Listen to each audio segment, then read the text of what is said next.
hello, everybody. Hello. We are live on the American Sci-Fi Classics track for tonight's quarantine panel. Is it number 12, Gary? It's 11 or 12. 11 or 12. In double digits. We are in double digits. It is 12. It is exactly 12. A dozen. An even... That's not it. Yeah, that is an even number. That is a dozen. And we have... With uneven guests. We have so much fun making these that we're thinking about just never stopping. We're just going to leave the cameras on 24/7. Is that okay with everybody? That works. No. Okay. So let me go around and introduce everybody. You have met some of us before. You, and I say you, the royal you, the viewers out there in TV Wonderland. I am Joe Crow, the co-director of the American Sci-Fi Classics track. To my one internet to my left, there, it's Kevin Eldridge. How are you, sir? I am great. Hello, everybody. Great to be back here with the Classics track. And two internets from me, one internet below Mr. Eldridge. It's my co-director, Gary Mitchell. Hi, everybody. Hello, Gary. Hi. And 1, 2, 3 internets away clockwise. 3 internets. It's Joe right up there. There's me. Hello. Hello, Joe. Hey. Right there. Hey, Joe. Stop it. Make him stop hitting me. We are so excited to be doing these all the time. But we have a very special guest tonight. You have seen our friend Bethany Kesler in live action at the American Sci-Fi Classics track. However, tonight, because we are talking about best cartoon moms, we have Bethany's mother. And thank you very, very much for coming. I've got to, once we do live action things again, you gotta come. Dragon Con is the best. Oh, I really would love to come. I really do. For some reason, Bethany doesn't. She's a little leery about me being there. I wonder why. She's afraid you'll overshadow her. I doubt that. In that wee body is a giant. Yes. That's my favorite Bethany story is we were on a panel with the guy who was the special effects creator or the props guy from the movie Krull. Ooh.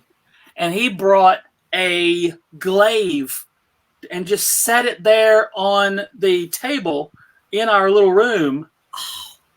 And yes. A glaive. The glaive. Yes. And the whole time, me and Bethany are just eyeballing it going. And finally, Bethany gets a picture of it, and she posted it recently. And I just remember being on the side of the picture going, ah! And I said to Bethany when I talked to you guys on the Facebooks earlier today, I said to Bethany, I promised not to ask you for any embarrassing stories about her. So what that means is, Joe's going to let you do it. What that means is, so what that means is Gary's going to ask. Gary will do it. Gary will do it. Yeah. Okay. So I need to know something that will just make her want to hit me the next time she sees me. Since you told it.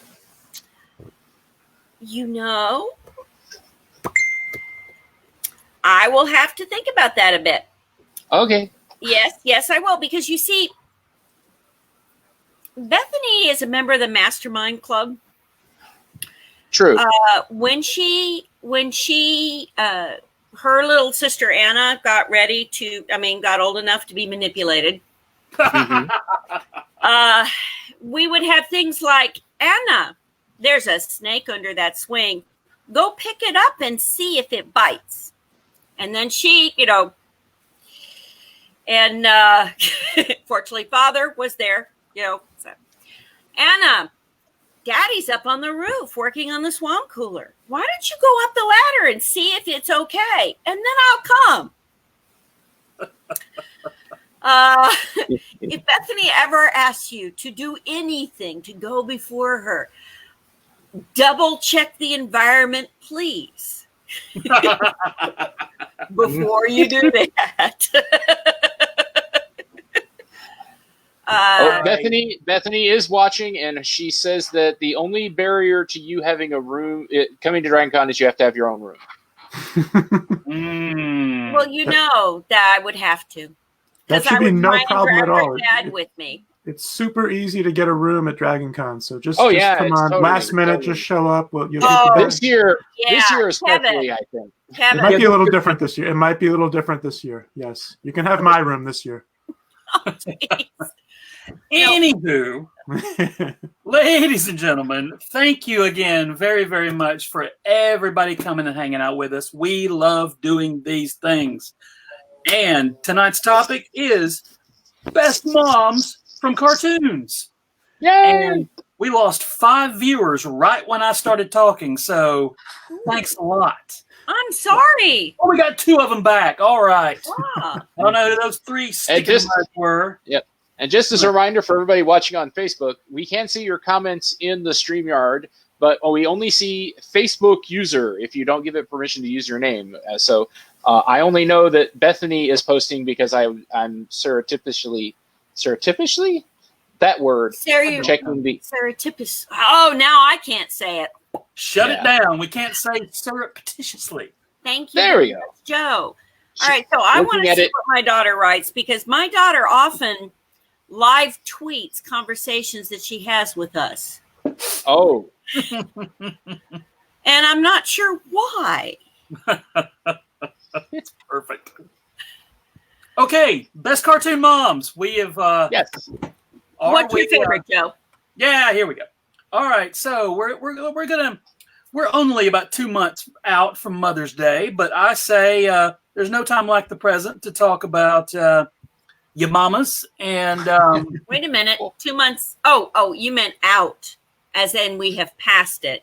Okay. Yes. May, June. Yes, 2 months, close to 2 months. Okay. Mm-hmm. Well, you should always think about your mama, not just at Mother's Day. Yes. Yeah, every day is Mother's Day. Heck yeah. We're pretty much not every day was Halloween. 7. So let me see what. We'll just go around the room, and if you have the first mom, if you prepared previously to the panel while you were eating popcorn, I don't know, then maybe you have a mom in mind. So I'm going to cast that responsibility off upon you guys, since I am winging it. I do have some in mind though, because I'm. Let's start with Mr. Kevin Eldridge. Yeah, well, you know what? I think we got to start with one of the main TV cartoon moms named in the very title of this panel, right? I think we got to go to the Flintstones to kick things off because Wilma, obviously, and also Betty was also a mom. So those are got to be in the upper echelon, top classic cartoon moms. So we got to talk some Flintstones. Yeah.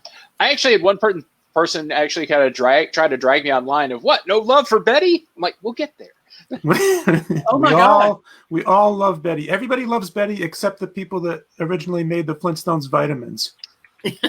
Really? Yeah, I think that Betty? they finally added a Betty at some point a few years back, but for years, for decades, Fred's car was a vitamin, Betty was not. They finally fixed it. There is a Betty vitamin. Take your Betty vitamins. Take your Betties. So Kevin, yeah, which last maiden name do you go with for Wilma? Wilma's maiden names. Wow, she had 2. You're going deep on the Flintstones trivia. I could not name a single Wilma maiden name. You have stumped me immediately. Nicely done. That's why she's here. In the original, it was Slaghoople. Oh. And then they stopped because somewhere along the way, the writers, I don't know how, well, we're all writers, so we all know how it is. We forget, and if we haven't, looked at the character that we had before or in our character list in a while, we forget these little details. And then they said when she was pregnant with Pebbles, they said, oh, we're going to name her Pebbles because we'll say that was her Wilma's maiden name. And it's a play off of a chip off the old block. So they, they'll play on that. But then later on, they went back to the original Slaghoople. Wow. Okay. Oh my gosh. I can see in the comments, our viewers are right on top of this. We have Shirley got Slag and Hoople, and Justin was right in there with Pebble. So yeah, everybody was aware of this except me and Joe and Gary. No idea. Yeah, well, it's because, it was a again, polemica, as they would say in Brazil. It was a polemica. And I think the motherhood of Wilma was really what started to set the Flintstones apart. Flintstones was a honeymooners heavily inspired show, of course, but Alice Cramden was never a mother on the honeymooners. So that's really when they got, I think, season 3, when they brought in Pebbles, that really started to set Wilma apart as her own character, because that added a whole new aspect to Wilma that was very different from Alice Cramden. I did not make that connection, Kevin, until you said that. But yeah, they never brought children into the presence of Jackie Gleason on the honeymooners, and maybe that was a good idea. I don't think they could fit any children into that tiny apartment of theirs. Where would they? Kids would have had to sleep in the refrigerator. Well, yeah, she probably had her hands full still raising him. Yeah. Yeah. We do not want Ralph Cramden raising children. No. But no, there was so much. Usually, the ladies on every animated show and sitcom of the time were just the foils of the idiot men, and that's a very honeymooners thing. But Wilma and Betty had their own storylines. Yeah. Oh yeah. In my remembrance. Yeah. One of my favorites is still when we saw them as like teenagers working at the drive as the car hops, and I still have that jingle in my head to this day. Here they come on the run with a burger on the bun. Yes. But think of the time. I mean, the first Flintstones came out in 1960. Yeah, 60, yeah, 61. and so you're starting to see the change in the attitudes towards women there. I mean, except for we got the vote a long time before that, but attitudes were still changing and towards women in my lifetime. My mother still had to have permission from my father to open a bank account. Oh, wow. And I was, I think I was in grade school when it was finally that changed over.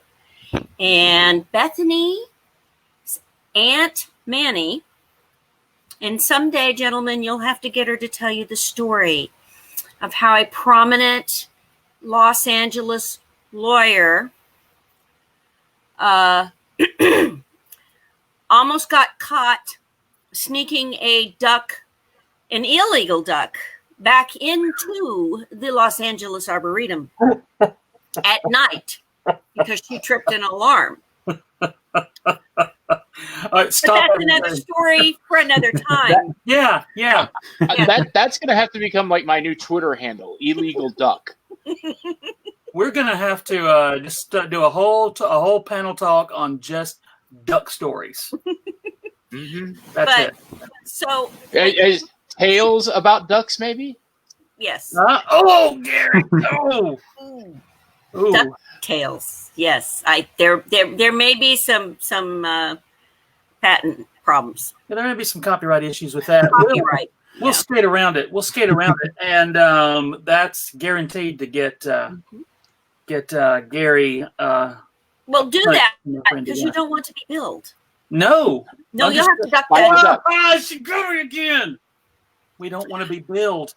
So Anyway, so what you're doing is you'll see Wilma and Betty are reflections of the change in the society at the time, the way people were looking at women. Yeah, they were strong characters, and especially considering it was the 1960s, and most TV sitcoms, used in most cases, it was housewives. It was the mothers at home, and they were housewives on the Flintstones. There's nothing wrong with housewives. Absolutely not. Absolutely not. But yeah, you saw them being strong and becoming their own characters. And then Betty, if we want to look at Betty again, what sets her apart as a mother is that Bam Bam was adopted. Yes. Yeah. Right. When was that ever a thing on televised fiction? Yeah, Oh my gosh. and a cartoon for that matter. A cartoon. A cartoon set in prehistoric times, and they're adopting They had the son. adoption in prehistoric times. But you know, And considering that Bam Bam should have been in the X-Men. Yes, he should have been. But you can introduce things in cartoons that you can't really introduce in something that adults will take seriously. So in cartoons, you'll often see ideas, theories, philosophy being introduced, addressed in ways, and because of the genre, people let it go. Mm-hmm. Yeah. Of course, that's Well, just and I also think a lot of people forget that the Flintstones started as a prime time show, like The Simpsons. They were, I think it was the first primetime cartoon, if I'm not mistaken. Yeah. But everybody remembers it just as a Saturday morning cartoon because that's eventually where it ended up. But it was fairly serious, especially for the time. I mean, it was like you said, it was a honeymooners knockoff, but it it was a little goofy, the whole prehistoric stuff. But some of those storylines were like pretty heavy for a cartoon. Yeah, it was smartly written. If they hold up, you watch those old Flintstones episodes. It's a full length, sitcom length story, well written. Jokes are solid, and they were not aiming for a kiddie Saturday morning audience. This show was for everybody. They expected adults to watch and enjoy the Flintstones, which they did. So, Gary, you want to go next? Sure. And I'm going to say this one just because Bethany was commenting about it earlier on the Facebook. My favorite TV mom I'm going to go with as my first pick is Race Bannon from Johnny Quest. I love Johnny Quest. I adore Johnny Quest. It's one of my favorite shows. That theme song is still hype. And and it inspired the lovely Venture Brothers, which someone threw out Brock Sampson, but unfortunately, it's not yet time for the Venture Brothers to come to the classic track. But and it's kind of a joke, that Race Bannon was the mom, but in a way, it's not, because he was, the one. Dr. Quest was always off being, Dr. Questy.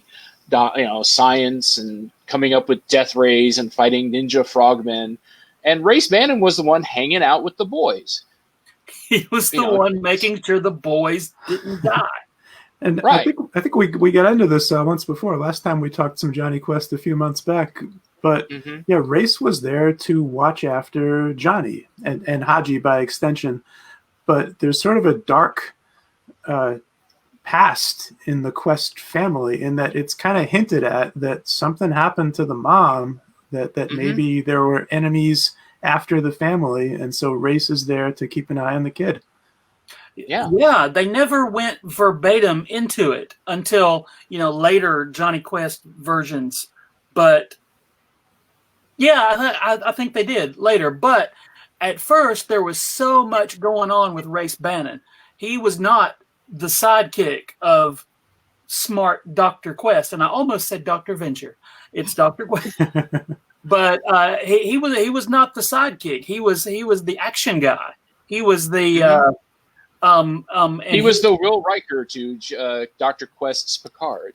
And maybe years later they thought, well, that's what's good. When they did the Next Generation, they assumed, well, Will Riker's going to be super popular because he's the Race Bannon. Turns out, no, Picard's more popular. But that's a fight for another day, Gary. I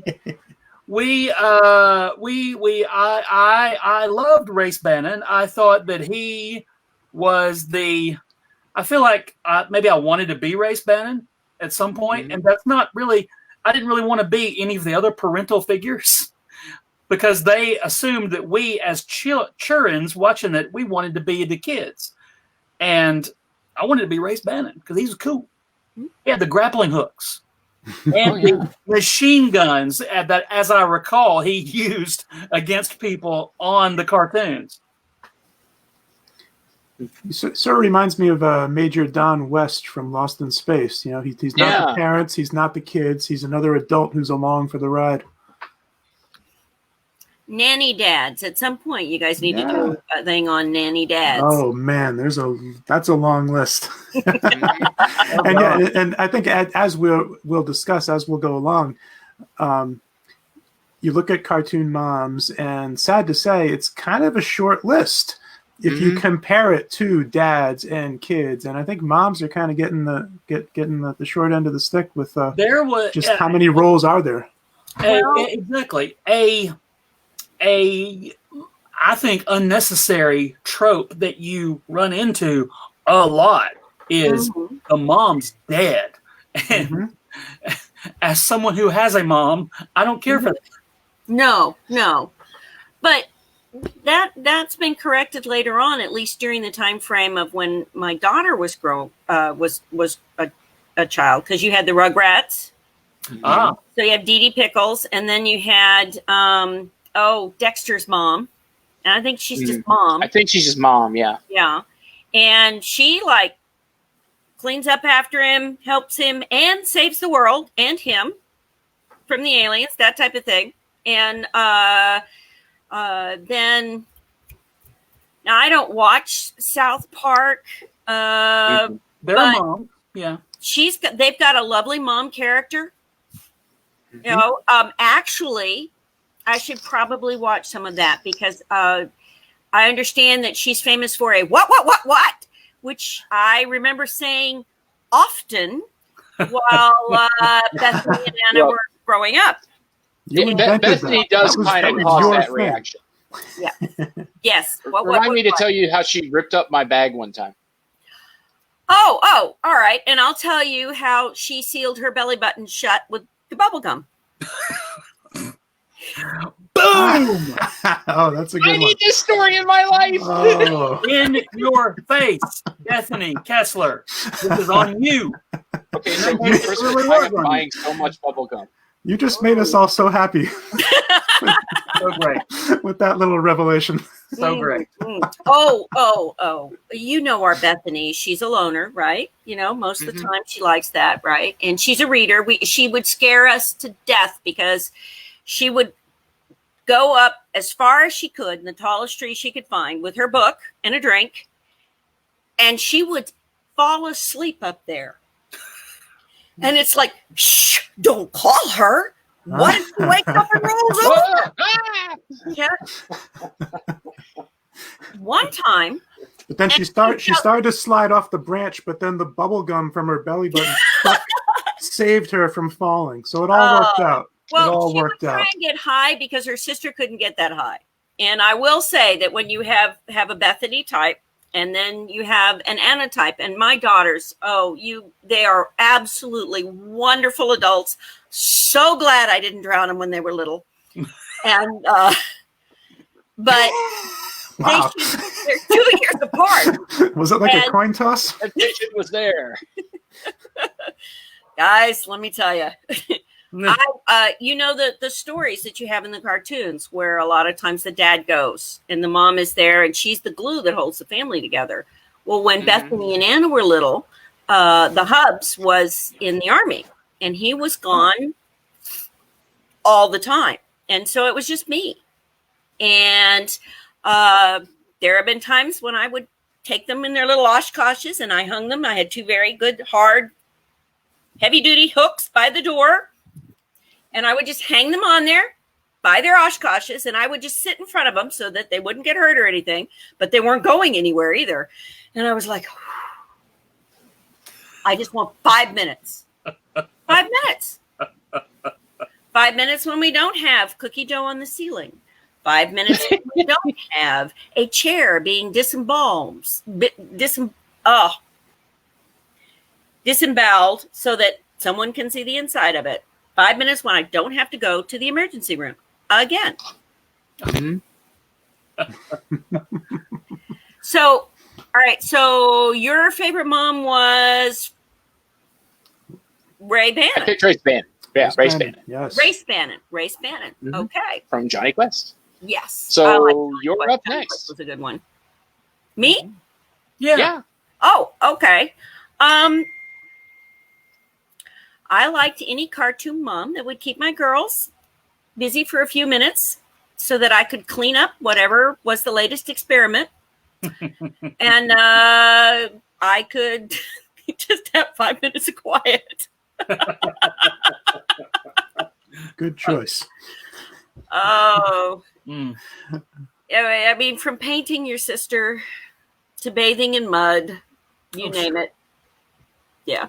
My nieces did that last week.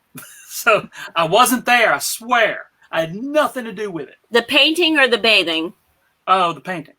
Painting. Mm-hmm. I Yes. swear I had nothing to do with it. And they're in their late 40s, we should say. Yeah. I'm not sure that counts as painting, dear. It may have been play. Yeah. But we gosh, so I'm sorry, Joe. I've broken my brain. That was months ago. So if you want to go to me, we can do that. Mine is very obscure. No, I don't know very, but it's obscure because you guys took the good ones. Mine is Tara from the Herculoids. Yes, Oh. yes. Because they had kind of Tara was an equal to Xandor, the husband or male person. They never really said what the relationship was. In fact, the kid never said mom and dad about Xandor and Tara. He called them by it was the 60s. He was a very liberated child. They're on the space planet with the dragon and such. The space cavemen. Yeah. But yeah, it was confusing to the kids watching. Is like, are they his parents? Because he's calling them by their first names. Yeah. And I think the later ones they did in the 80s, I think he started calling them mom and dad. So maybe someone at the network said, hey, he's got to show some respect. I don't care what planet they're on. A little bit. Just a little bit. So maybe somehow between the 60s and the 80s, they found a justice of the peace on Space Cave World and made it legal for them to be cohabitating in a cave with an ape made out of rocks and a dragon and the Triceratops. And a six-legged Triceratops. Six-legged That was a very large cave. And those blobs. Big cave. They had the shape-shifting blob things, too. The two blob things. And look, real estate prices back then were pretty sweet. Who cleaned up after the dinosaurs? Exactly. Who did? It better not have been Tara. Surely she made the kid do it. But yeah, Joe, you're absolutely right, though, that Tara was such an equal in that team. I mean, it was a team. You had the 3 human characters, but then all the monster characters as well. Yeah. They all just seemed to be equals, all working together. And she was as in on the action as everybody else, which was fantastic. Because so often in these shows, if there even is a mom, usually there isn't. But when there is, mom's the one hanging back while everybody else goes off for the adventure. Yeah. Now, I'm positive without researching that I'm sure Tara got captured by the Ant-Men and sure. various other creatures at various times, but she had I feel like she had a cool weapon. I don't recall exactly, but still, as you said, there was a lot more going on with her than there were Well, there were very few other moms. There was no Mrs. Space Ghost. No. And then He you was have a rambling man. He didn't have time for none of that stuff. yeah, the absent moms who for some odd reason leave the children for Batman to raise, which is Exactly. so wrong on so many levels. Heck yeah! What a lot of orphans in Gotham City. Not a surprise. We have a suggestion from hang on. Speaking of the dragons on Herculoids, clearly the space dragon. That must have been how he did it. Oh, well. There we go. It was the poop. Genius. Or maybe, it always looked to me like they were firing pellets. Maybe those weren't pellets, or they were pellets. Oh, it was a poop gun. Heck yeah. Where's that stuff coming from? I love it. The question is did they feed the Triceratops chili beforehand? They must have. That would have been a very potent weapon. Yeah. Space cave chili. Yeah. Mm-hmm. But yeah, I mean, that's one of the best reasons, though, that she is one of the best moms is, every kid, I think, wants their mom to let them have a giant, 30-foot tall stone ape as a pet. But no, most moms will say, honey, no, you can't bring stuff like that home. Tara, on the other hand, let's do this. Why not? You want giant glob people? Sure, we bring them in too. Speaking of the blob people, though, a friend of mine made a great suggestion for this panel, and I wanted to mention there was a cartoon called BARBAPAPA, which is not very well remembered in America. It's much bigger in Europe and in Asia, but it did air around like late 70s, early 80s in some American markets. And BARBAPAPA was the father, but there was also a BARBAMAMA and a whole bunch of children, and they were all shape-shifting blobs. They looked like those two blob things on Herculoids, but it was a family with a BARBAMAMA who was this big black shape-shifting blob woman, and it was great. Oh, were they crime fighters? No, they just kind of were living their life, just hanging out. It was what, 1970? So they were This was late 70s, yeah. Oh, sure. So like they were like normal looking teachers or something in the morning, and then at night it would be, it would be night shift. So would just be something else. Each one was a different color, and they just looked like blobs. They're just like on Herculoids, but a family of them. And it was terrific. The kids like grew in the ground. Like BARBAMAMA planted like seeds or eggs or something in the backyard, and then the kids came growing up out of the ground. Then they had their Barba like family. Cabbage Patch Kids. Yeah. Bethany swears Anna was born in a Cabbage Patch or came from a Cabbage Patch. So that's one I wanted to throw out anyway, is check out the BARBAPAPA show. Just Google BARBAPAPA and you'll see multicolored blob creatures. They were family and they were the best. I wonder if they'd have anything available on YouTube for that. I'm sure they are. Yeah, BARBAPAPA's, because it's big internationally. We don't know them here, but they're out there. Well, I'm going to find this BARBAMAMA and BARBAPAPA, and I will put them in the show notes, so That'd you will be never great. escape them. I think the other one that we had build in the title for this panel was Jane Jetson, right? Oh yeah, Jane Jetson was cool. She was cool. Absolutely. Mm-hmm. She had to stop that crazy thing.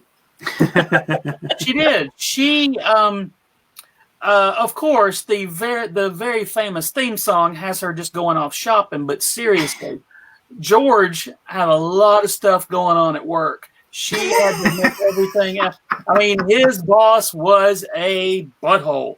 He had a lot of stuff. She had a lot of stuff going on. Yeah. She needed the robot. What was her name? Rosie. She didn't come along right away, did she? Or did she? Pretty early on, I think. I mean, Okay. Jetsons was only one season originally. They only made like 23 episodes, I think, in the 60s. Really? Yeah. Seemed like there were more. Yeah. They just ran those same couple dozen episodes for 20 something years before they finally they finally started making some new ones in the 80s. Wow. But yeah, so Rosie was there from the beginning because all we got was the beginning of the Jetsons. Yeah. That blows my I mind. loved Rosie and I loved the Jetsons. But she had to be a brave woman because just think, you think about the physics of keeping children alive. And basically that's what moms do, is keep people alive. And in that world, the children, it's not just, maybe a tree or something. It's like up in the sky, because kids could go steal one of those ships or cars. And cars go up. They just add the whole other dimension of how do I keep them alive? Yeah, notice everything is up on stilts, and you never really see the post-apocalyptic wasteland that they've rebuilt society on top of on the Jetsons. You do not want to fall off of the Jetsons apartment building. It is nasty down there. That's like Thundar the Barbarian is happening at ground level. That would be amazing. First of all, but second of all, yeah, the when your kid can just walk out on your tiny catwalk and die. Yeah. Jane Jetson had a very important job. Yep. And a teenage daughter. Wilma just had the little baby to watch, but Jane had the young son, and a teen daughter. Yeah, and by the time that Pebbles was a teenager, she was hanging out with. They were in a rock band, solving mystery. That's right. So there wasn't a lot of stuff for Wilma to do by that point. Yep. We should also point out Wilma and Rosie, the robot maid, same voice. That was Jean Vanderpyle, same actor. Oh, wow. No way. Yeah.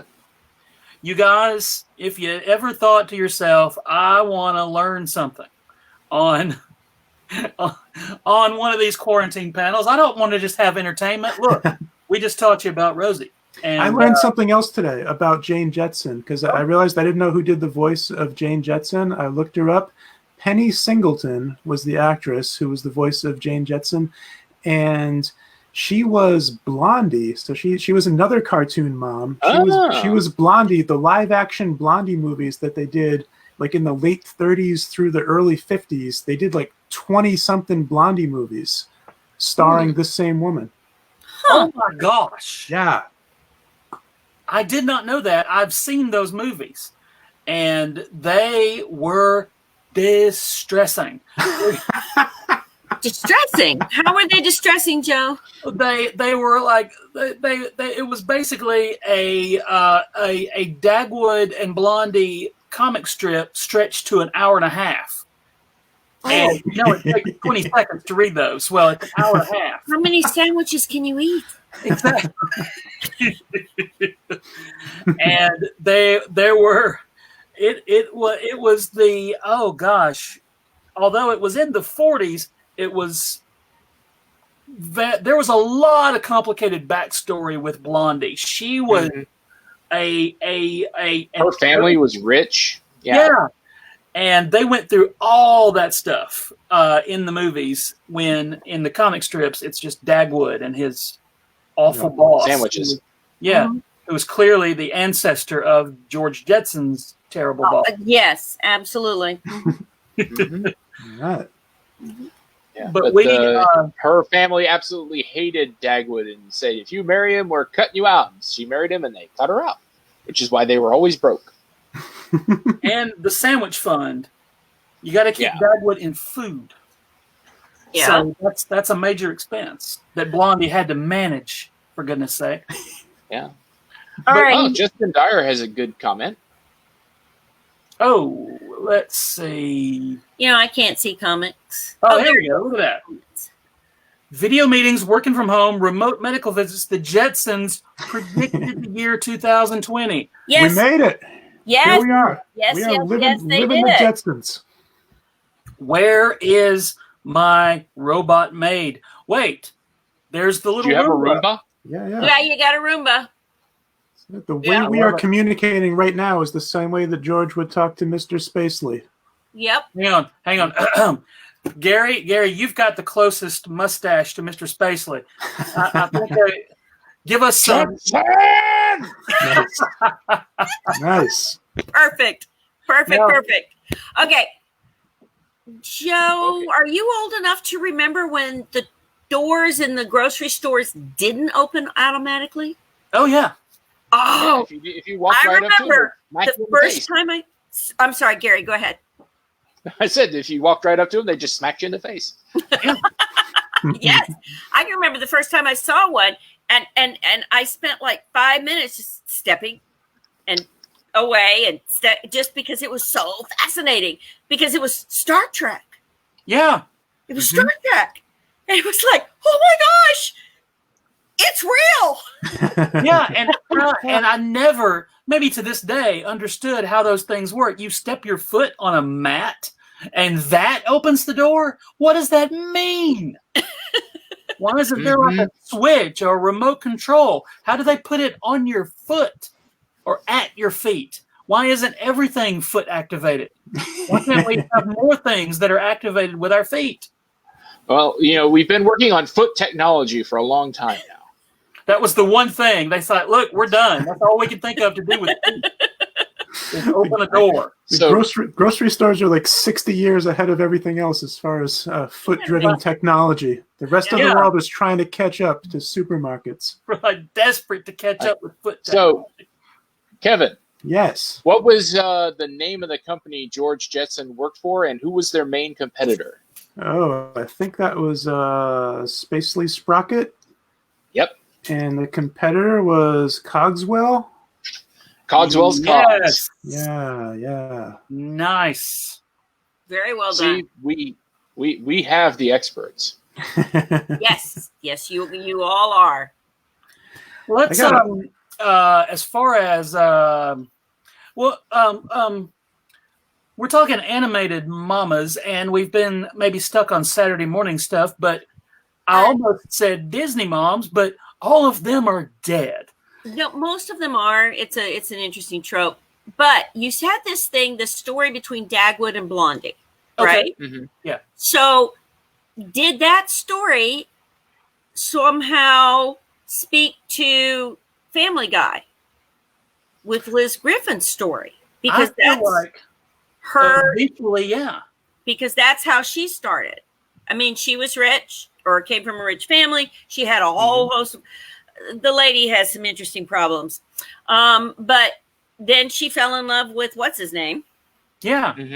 Now that you say that, I bet there's a connection that no one has researched because Seth MacFarlane loves jazz music and the 30s and 40s, that kind of those themes. Like he's done jazz albums, or not jazz albums, but like swing albums. Yeah, big band stuff. Yeah, no, he's done Sinatra stuff. Yeah, so maybe he, being an aficionado of that era, maybe that's where he got the Peter and I hate that I can't think of her name. Lois. Thank you, Peter and Lois. Maybe that's where he got the relationship, because Peter is terrible, and so is Dagwood. So maybe that is it. That I don't know. Lois holds her own in being terrible. Yes, she does. Oh, but yeah, they're all terrible people. They're all very terrible people. Yeah. They're not feel like Seinfeld terrible, but at some point, I'm going to interview that man, and I'm going to ask him. I'm going to find him, and I'm going to say. So, did you exactly intend to rip off Dagwood and Blondie? Yes. And why are his stories like that? Of course, it could be just that's his way of that's his why can I not talk? Because I have been working all day long out in the yard. Oh. And Gary knows where we live. It's a big yard. 5 acres, woods, mini zip line. Sweet. And but we're having a wedding here, and so we're preparing for that. I can see it. I mean, you've been working all day. You could be forgiven for not having all your faculties. But when's the wedding? Is it a 4th of July wedding? Yes. Oh, Ooh, that's very soon. So very soon. Love America. So Bethany's the flower girl. You can never forget the anniversary. Exactly. Yes, which is going to be a benefit for him. Yes. 100%. 110%. We got to buy fireworks. Is Bethany the flower girl? No. Oh my gosh, Bethany, no. The maid of dishonor? No. The one and only time that Bethany was a flower girl, we had a mixing bowl incident where she did not listen to her mother, and she lost a large portion of her hair. Oh. And, fortunately, it all went around the top of the mixer, so it didn't touch the batter, so we didn't lose the cookies. But yeah, because it's always terrible when you have to toss the cookies. I'm sorry. It's just, anyway, it's like, don't lean over. Why did you do that? I'm so glad we had the side ponytail that she had to wear for her thing. But then when we got there, she came down with chickenpox. But only after she had given it to one of her grandmothers. Not presenting symptoms. Oh dear. So yeah. Remember at the beginning of this when we asked you if you had any embarrassing stories about Bethany? You said no, I can't. And now we've gotten like 11 of them since 11 stories. This is. I like that Bethany is now instructing the experiment with the blood agar plates. I got a hold of some blood agar plates once when they were little, and we did an experiment to see who had the dirtiest mouth. And so we had the growing in the refrigerator because it was still enough, all sitting there growing. Of course, I had to explain that to the one of the ladies of the church in my Bible study group came over and opened the refrigerator, and then that was a long explanation about what I was growing in the refrigerator in the Petri dishes. Let me explain it. Let me turn to Revelations and explain. But anyway, so you just ask her who had the dirtiest mouth. Okay. And Bethany has said at 9:52 for me to bite her. So. Right. Noted. She's scheduled. Hang on. The spit take count is now 5, thanks to Bethany. I love it. I'm surprised we can still see Joe clearly on the screen. I thought it would just be splashed like the cameras in Jaws at this point. It would be the front row of a Gallagher concert. Yeah.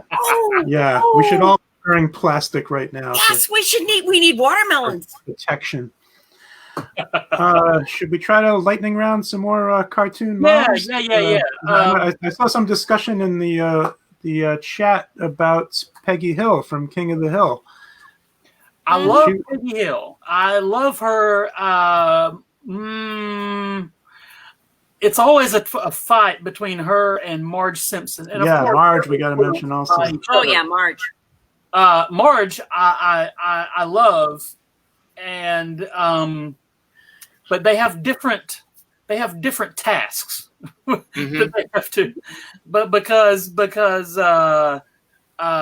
Bart and Lisa are a whole different set of problems than little Bobby, who is. This is my purse. I don't know you. Bobby is a wreck. And the mom that Marge has moments of introspection where she recognizes, okay, this is terrible and I've got to fix it. Peggy Hill, not so much. Peggy Hill just powers through it. And I love her. Doesn't want to think about it. I feel like they're both smart and capable as mothers and as wives. Peggy is endlessly self-confident. Exactly. And that's Marge probably the major difference. Yeah. Exactly. And Marge probably not as confident as she should be. Marge deserves to be more confident than probably she is. As y'all you mentioned, she has managed to keep Bart and Lisa alive, and the other one. Yeah, and how much help is she getting from her husband? Yeah, negative help. No, because she has to take care of him as well. Mm-hmm. All right, so why do you think that's what the cartoons focus on? Because you see this repeated over and over and over and over in the cartoons. Dad's a laugh. Mom is just kept busy all the time protecting your kids from aliens and dinosaurs and funny old men with long noses and those warts, whatever that is on the Simpsons. But why is that something that we consistently see across decades? Well, I think it's just because that's kind of American culture. I mean, if you look across almost all of American sitcoms, the role of the mother and the woman and the wife is to be the grounded, serious stick in the mud. Mm-hmm. And, you know, in some cases, they're still a good character. And then in some cases, like the worst one for me is Everybody Loves Raymond. His wife is such a destroyer of joy. So it's just like, it's, you know, guys get to, I mean, and you see it in movies, like all those Judd Apatow movies, where, you know, the guys are just guys and they're fun and they're cool and, you know, and they're basically giant teenagers, and it's the role of the woman to be that, no, calm down, put your pants on, pay the bill. And so I think it's just that fantasy of every guy is either in elementary school or college. And not an adult. Right, and not an adult. And it's the woman's role to be the adult and go, guys. But it's more fun, and I think we've all discovered this, maybe we have, it's more fun when there's fun stuff for the women to do also. Yeah. The Fantastic Four in The Invisible Woman she had powers too. And really, her powers to me were always the coolest ones because she was always discovering new things to do with them.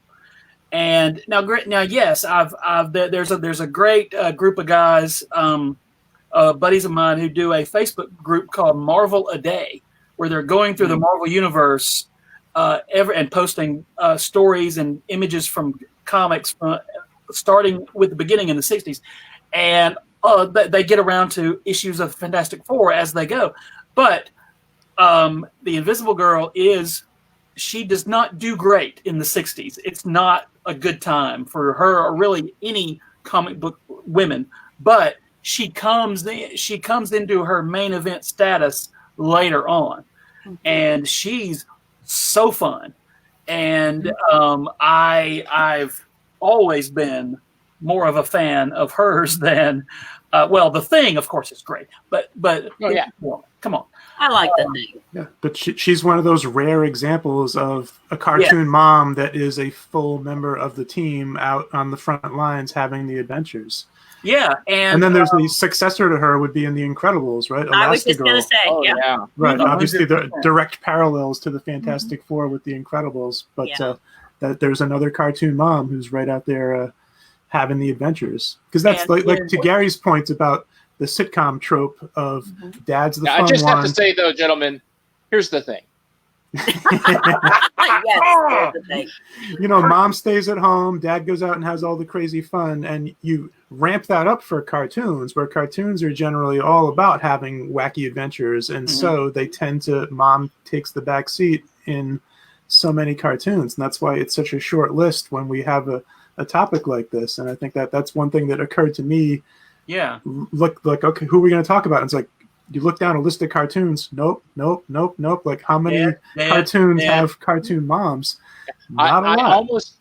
I almost use a picture of Bambi's mom in the banner image for this panel. And I was like, the third one was her laying there in a pool of blood. And I'm like, oh my God, I can't do that. She's a Disney mom. She's gonna die. Yeah. Like, you get if you take a kid to a Disney cartoon and there's a mom there, you know you're already wanting to cover their eyes because you know what's coming. You know. But all right. So you're right. We don't have a lot. So you three gentlemen, which one of you is going to create the new and improved cartoon mom? I feel Kevin. Like I'm gonna do it. Damn it. I'm doing it. I'm going for it. Joe, I'm going for it. I'll buy it. Okay. I feel like a lot of male characters are not made to be married off, because when they try it, that rarely works. So I think what you have to do is you have to build the female co-star as an equal from the start. Yeah. Yes. And that's not, for example, the classic, the thing in comic books that everyone constantly mentions is, why didn't Superman and Wonder Woman date? Because they tried that in the last few years in a storyline that was bad. It didn't work out. Wonder Woman is not a wife. In some stories, I think she could be, but whatever. But she's an independent character. You don't want to shackle her. Right. And in that way, when you're trying to make the comic book people cohabitate like that, I don't think it works. But Wonder Woman was created independently. Catwoman, for instance, was a guest star and a villain in Batman's comics. So was Lois Lane. But Wonder Woman, for example, came from outside. She had her own thing. Yeah. And, so is it having the children and the fact that in order to parent the children, when your jobs piss off villains, mean that for a time being, the mom has to take a step back, or the woman has to take a step back and nurture? Really, The Incredibles 2 really zoned in on that whole storyline. Yeah, it did. They needed to work together. That it was so frustrating for me when I saw that, because they are so much stronger together, and there's no reason why they had to do that separate thing. Yeah, I dramatic tension sometimes goes the easy way instead of the hard way, and that I think was too easy for the years that we waited for The Incredibles 2, and they kind of manufactured a subplot that I was not a major fan of. But anyway, what about Justin Dyer has thrown out that we should talk about Lori. Okay, sorry, no one can see that. Lori from the Roman Holidays from Hanna-Barbera. Oh my gosh! Obscure. I barely remember the Roman Holidays. That's a super obscure one. I like it. That's ancient history, dude. There we go. I'm gonna guess that they solved mysteries. Did they solve mysteries? I don't remember if they solved. I remember that it was literally set in ancient Rome, right? It was an ancient Rome set Hanna-Barbera cartoon. Okay, which I just barely remember. Look at life in ancient Rome through the eyes of Augustus Gus Holiday and his family, and they had a lion. Of course they did. Heck yeah. Okay, now I got to see it. I got to put a link to that too in the show notes. Now that's a good one. Deep cut, Justin. Yeah, heck yeah. Dawes Butler did the voice of Brutus the lion. Et tu, Brute? Nice. Here's a more recent one that one of my very favorite cartoon moms of the last several years would be Linda Belcher from Bob's Burgers. Oh, always happy. I absolutely love her, and just the best. Very much like Peggy Hill. Yeah.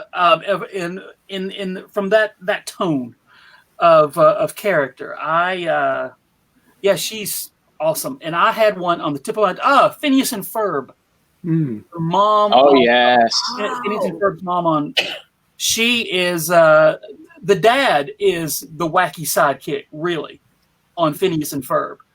And the mom is ultra capable, and still to except for minor episodes with amnesia and time travel and such, she has no idea what's going on.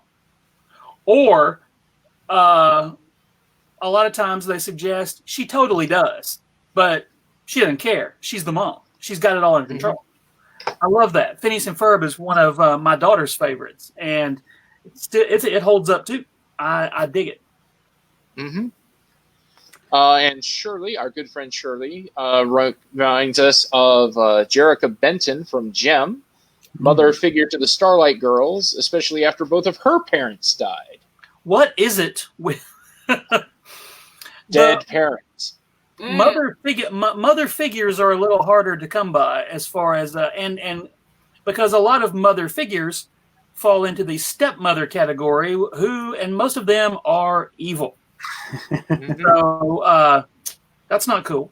That's not cool. That's not fair to stepmothers. Those poor women, they have the cards stacked against them from the start. I have another awesome mom on my list that I wanted to make sure I mentioned. One of my very favorites, and I'm kind of bending the rules here because we're straying into puppets as opposed to cartoons, but still counts. Emmett Otter's mother. Oh my God, Otter, come on! Oh my gosh! I still haven't forgiven Emmett Otter for ruining the wash tub.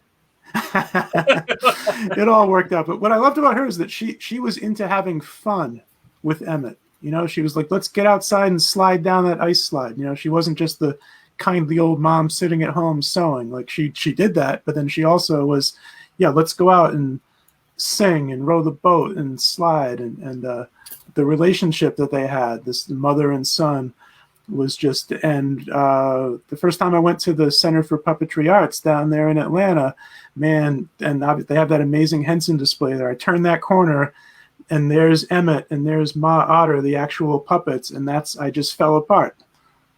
Wow, I did not know that's. I'm going to put a link to them in the notes too, because you got to come to Atlanta to see that exhibit. It's not far from DragonCon. Oh no, where DragonCon is usually held, but yep.